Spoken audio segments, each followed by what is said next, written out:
This is our new employee, Fridolin, and he is gladly accepted by the staff. Should he ever go on strike and take a break somewhere, I get called right away by colleagues who snitch on him, and then we can restart him.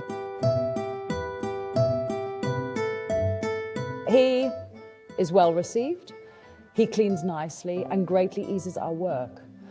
He cannot replace any employee. Everyone is still needed for cleaning. He doesn't handle the edges at all, he can't dust, he doesn't remove cobwebs, and above all, he doesn't clean residents' rooms.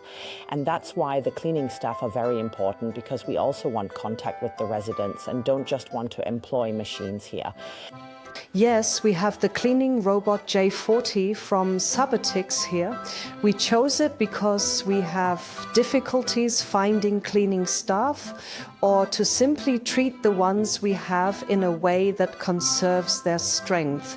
Strength-saving, back-friendly. We have the robot, especially in these new houses, for value preservation, because we also find that when floors are cleaned manually, not all the dirt is removed, and such a robot can do that.